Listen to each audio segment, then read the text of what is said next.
The Wisconsin Assembly was supposed to spend all day Tuesday and Wednesday debating the budget, but it didn't get started until Wednesday at 11 a.m., and Republican leadership was still determined to vote on it Wednesday around 5:30. Wisconsin is proud of this budget. I am looking forward to debating it today, and I look forward to the conversation with our friends on the other side of the aisle as they seek to move us in a different direction. But Minority Leader Representative Peter Barca would be the only Democrat to challenge the Republican budget on the floor. You can say anything you want about this budget, but it's actually what's in these numbers, in these policies, that will reflect your priorities and your true values. Barca spoke for about 25 minutes before issuing this challenge.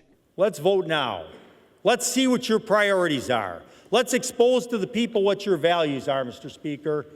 We think you're moving completely in the wrong direction, Mr. Speaker. We do not believe this budget lives up to our great heritage or the values of this state, Mr. Speaker. It was not just rhetoric. Democrats refused to debate the budget any further. The budget was passed shortly before 12:30. The entire budget debate in the Assembly lasted less than an hour and a half. It was an interesting day of debate. We assumed that the Democrats would fully engage with us to talk about why our budget was good for Wisconsin taxpayers. Unfortunately, they decided to punt. Unlike the discussion that we've had in the past where we thought it would be a vigorous debate, they ultimately made the decision that our product, I guess, was as good for the state as it was going to get. Speaker Voss talked about what he considered to be victories in the budget. I think the product was fantastic, and let me tell you why. Number one, we kept our word. This budget does not raise taxes. In fact, it cuts them by the largest amount in well over a decade. Property taxes are effectively frozen for the median valued household statewide. The budget doesn't have any new employees. In fact, it will have less state employees at the end of the 2-year period than when we began. Freezes tuition for kids who are going to the university, all at the same time with making a huge investment in public education all across the state.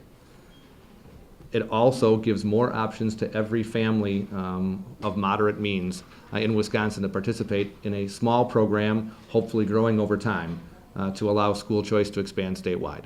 Democrats also held a press conference where members had a chance to address some of the issues they otherwise probably would have brought up on the floor. This Republican budget refuses to prioritize our public schools.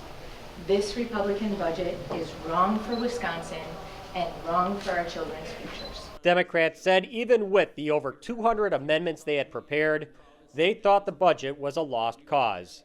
Some Republicans fear that Democrats stood down on Wednesday because they have inside knowledge about how some Republicans might be planning to vote in the Senate.